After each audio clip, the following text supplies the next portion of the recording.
Fala galera, tudo bem com vocês? Aqui estamos para mais um vídeo do canal e hoje nós vamos falar aí sobre um banco, uma instituição financeira que vem aí, né, passando por uns momentos difíceis, mas também agora no primeiro trimestre de 2024 vem aí, talvez consolidando uma recuperação, né, aí de um momento ruim e talvez, né, sendo uma oportunidade aí de você estar investindo em uma instituição financeira, né, que não está entre as maiores aí do Brasil, mas que talvez tenha um potencial de crescimento. Então hoje nós vamos falar aí de BMG, né, que é uma instituição que abriu capital aí recentemente na Bolsa de Valores ali em 2018 e desde então vem aí, né, trazendo alguns resultados positivos e negativos durante esse seu período aí de abertura na Bolsa de Valores. Mas é um banco que já tem aí uma longa história, né, que pode ser que simplesmente precisou passar ali por uma reestruturação e é isso que a gente vai tentar enxergar hoje na apresentação de resultados do primeiro trimestre de 2024 da instituição, onde a gente vai ver as nuances do resultado e tentar entender um pouco melhor qual é o momento dessa instituição financeira. Mas antes de a gente partir para o nosso conteúdo, eu vou pedindo para você que está aqui neste momento me acompanhando para curtir, comentar e compartilhar esse vídeo. E se você ainda não é inscrito aqui no canal, inscreva-se. E também lembrando que esse vídeo não se trata de recomendação de compra, venda ou manutenção dos ativos aqui apresentados. Então já aqui na tela, né, para a gente entender um pouquinho, o BMG é um banco que foi fundado lá em 1930, né, ou seja, é uma instituição que tem aí 94 anos de história. Não é um banco, né, que nasceu hoje, já tem muita história aí, já passou por muita coisa. Fez o seu IPO, né, que é a abertura de capital na Bolsa de Valores aí no ano de 2018, ou seja, tem aí 6 anos de capital aberto. É um tempo relativamente curto, né, mas já é tempo suficiente para a empresa mostrar aí um pouco do que ela veio, né? Apesar da empresa já estar passando aí por uma reestruturação em sua administração, em busca de reverter os resultados negativos que teve e trazer aí uma melhoria e eficiência operacional. A empresa é nível de governança 1, tem um tag along de 100%, né, e um free float de 63%. Tem aí sendo negociado na Bolsa de Valores apenas as ações preferenciais, né? Então, isso aqui para mim já é um ponto negativo, né, que é não ter as ações ordinárias sendo negociadas. Seria uma instituição, por exemplo, que eu não colocaria na minha carteira devido ao fato de que eu tenho ali, né, dentro da minha estratégia, não colocar ações preferenciais dentro da minha carteira de investimento, dando preferência, né, principalmente para ações ordinárias. Agora que a gente já viu aqui um pouquinho sobre o BMG, né, vamos dar uma olhadinha aqui nos resultados, já entrando aqui direto na parte de rentabilidade da instituição.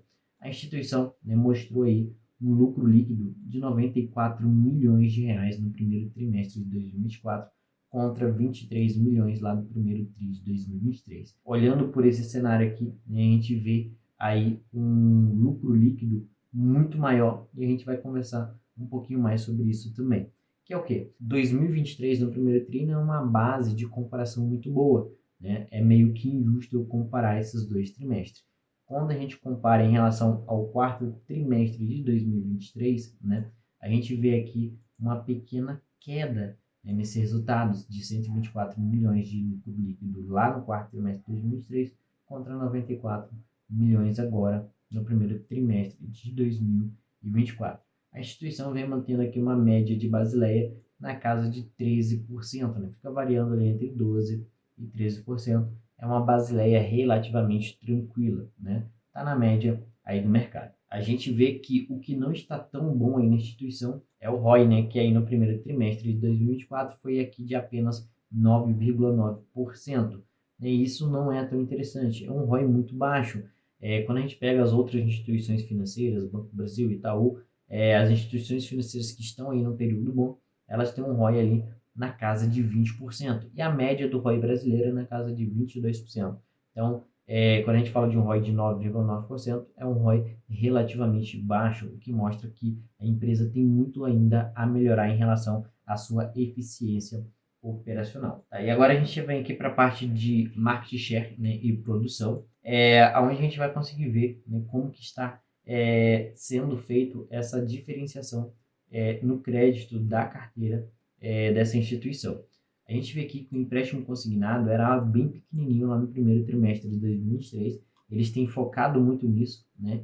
E agora já é algo mais relevante dentro da carteira deles aqui de pessoa física, né? Do varejo. Isso aqui a gente está falando de originação, tá? Não é a carteira em si. É o quanto eles originaram ali dentro do trimestre, né? De novos clientes, novos contratos na sua carteira de crédito. 2,4 bilhões de reais aqui no primeiro tri de 2024, onde uma boa parte que foi de consignado, né, e a outra parte foi de demais produtos aí. A gente vê que o market share deles cresceu bastante, né, praticamente aqui 3 vezes, 3,4 vezes, saiu aqui de 1% para 3,4% de market share. Isso aqui ele está falando da parte de crédito consignado, né, no varejo pessoa física. Outro ponto positivo aqui é o que? É o fortalecimento do relacionamento da instituição BMG com seus clientes. Eles totalizam aqui uma carteira de clientes de 10,6 milhões de clientes e eles vêm tendo uma diminuição aqui nas reclamações referente a eles frente ao Bacen. A gente vê que no primeiro trimestre de 2023 eles tinham ali 813 reclamações e agora, no primeiro trimestre de 2024, foi apenas 318. Isso aqui é muito bom, porque mostra que eles estão conseguindo manter um melhor relacionamento aí com os seus clientes. Aqui para a gente ver um pouquinho sobre os custos, né? Despesas de pessoal, administrativas e operacionais, eles vêm conseguindo manter aqui um patamar bem legal, né? Entre 500 e 600 milhões de reais ali. Então a gente vê que está numa linha saudável, não está tendo um crescimento expressivo. Inclusive eles conseguiram ter aqui uma pequena redução em relação ao primeiro trimestre de 2023. Isso é muito positivo porque melhora a eficiência da empresa. Aqui é a abertura de carteira, é bem interessante a gente olhar isso aqui. Até a gente consegue ver que a carteira de crédito, né, da instituição BMG acaba sendo relativamente segura, porque a maior parte da sua carteira, né, mais de 70% da carteira deles, é originada ali de risco federal, que é o que? INSS, FGTS, né? Então, acaba que eles têm uma segurança maior em receber, porque é consignado. Então, a gente vê aqui que a parte de consignados representa aí 15,4 bilhões de reais da carteira. O varejo pessoa física, que também é parte consignada, FGTS e tal, 3,9 bilhões de reais. Atacado aqui, 2 bilhões de reais. Outras carteiras, 2,9 bilhões de reais. E o runoff, né? Que são parcerias com varejistas, eles têm aqui 452 milhões de reais. Então a gente vê aqui, né, que as outras carteiras tiveram um crescimento de 5,4%, o varejo, pessoa física, teve um crescimento de 14,7%, mas os outros aqui no atacado decaiu 11,8% e os consignados também caiu 1,8% aqui. E a parceria de runoff caiu aí 35,4%. Isso porque, né, eles estão se desfazendo de alguns clientes, né, e estão mantendo só aqueles clientes de melhor qualidade. Então, é uma carteira que propositalmente eles estão diminuindo a sua exposição. Então, a gente vê aqui, né, que boa parte da carteira tem uma segurança de risco federal aí por ter ligação com o INSS, FGTS e serem créditos consignados. Sobre a inadimplência, devido ao fato de ser, né, esse risco de consignado e tudo mais, eles acabam tendo aí uma inadimplência baixa.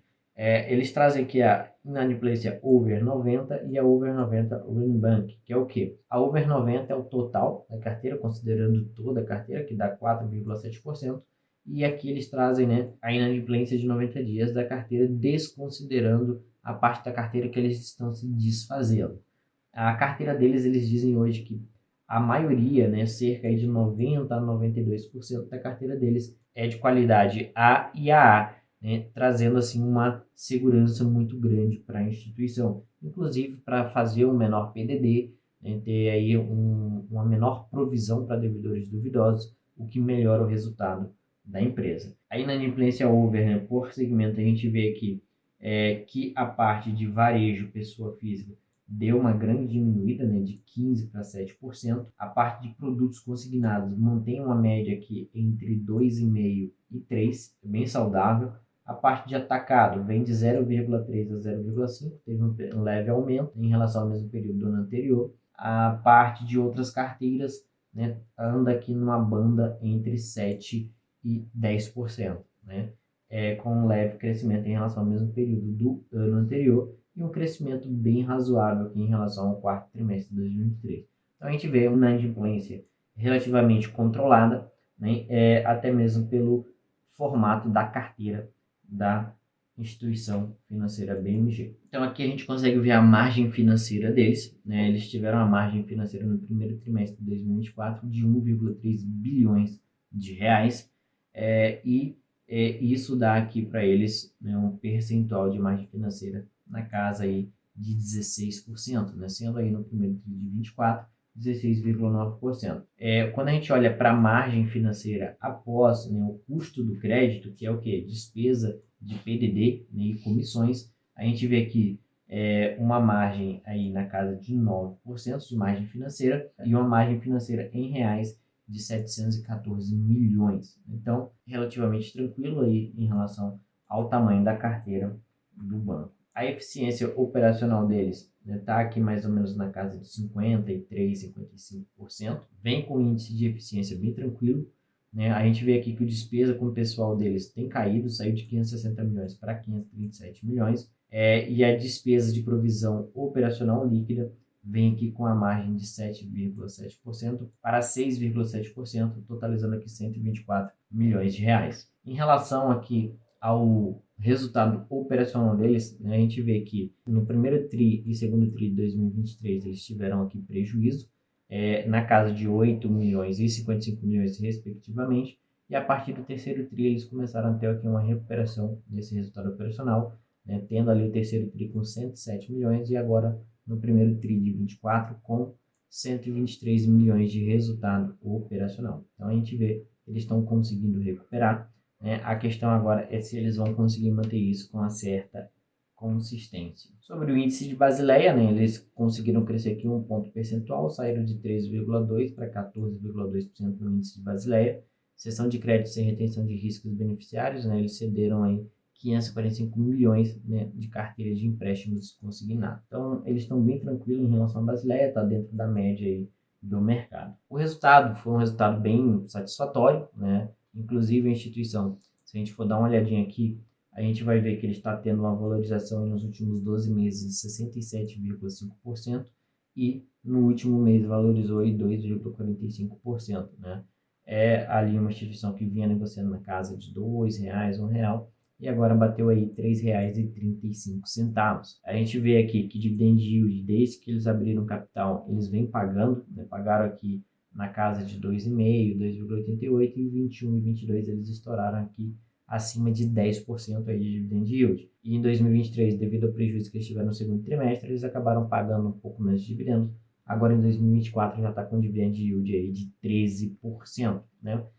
Mostrando uma melhora aí nos resultados e na rentabilidade aí entregue aos seus acionistas. A gente vê aqui um lucro por ação na casa de 38 centavos. A gente vê que a instituição está sendo negociada com certo desconto, com um PVP aqui de 0,48, devido ao risco, tudo mais, ao prejuízo que deu ano passado. Então, acaba que o mercado, né, dá esse desconto aí para que, com o tempo, conforme o banco for se consolidando, possa talvez o mercado pensar em pagar um pouco mais. Hoje o valor patrimonial para ação é de R$ 7,10, né? Então, por isso que contrai aqui, né, esse PVP de 0,48, já que a ação está sendo negociada na casa de R$ 3,80. Um PL aí de 9, né? Ou seja, você levaria cerca de 9 anos aí para recuperar o investido, caso o banco mantenha os mesmos resultados. A instituição tem aqui, né, um ROI na casa de 7%, então um ROI ainda que precisa ser melhorado, uma margem EBIT também pequena, a margem líquida também não é tão satisfatória. Então são pontos aí que eles precisam melhorar. Quando a gente dá uma olhadinha aqui embaixo nos resultados, a gente vê que a receita líquida desde 2015, né, que a gente tem um pouco mais de dados aqui, vem crescendo, só que o lucro, né, ele anda de lado aqui, tendo momentos ali de maior lucratividade, mas, né, a gente vê que tem grande oscilação nesses resultados, que pode ser melhorado agora, talvez, né, com essa busca deles mais pelo crédito consignado, diminuindo o risco da sua carteira e aumentando a previsibilidade. Quando a gente olha aqui para o ROI e para a margem líquida, né, a gente vê que hoje eles acabam negociando numa faixa de ROI e de margem totalmente diferente, né, do período antes de abrir capital. Então eles têm aqui hoje, se a gente for observar, um ROI aí na casa de 5%, né? E uma margem também mais ou menos aí na casa de 5%. Isso aqui precisa melhorar para que a instituição fique aí mais interessante para os investidores. Mas é isso no vídeo de hoje, né? A ideia era trazer esse resultado do BMG, inclusive foi aí alguns de vocês nos comentários que vinham pedindo para a gente trazer esse resultado. Tá aí o resultado. Comenta aqui embaixo o que você achou desse resultado do primeiro trimestre de 2024 aí do BMG, né? E vamos discutir um pouquinho, né, sobre a segurança, sobre a margem que a gente precisa ter para investir ou não nesse ativo. Conta um pouquinho mais para mim aqui nos comentários. Vamos discutir aí junto com a galera. Vou encerrando por aqui, vou pedindo para você curtir, comentar e compartilhar esse vídeo. Se você ainda não é inscrito aqui no canal, inscreva-se. Tá? Então, a gente se vê aí no próximo vídeo. Tchau, tchau.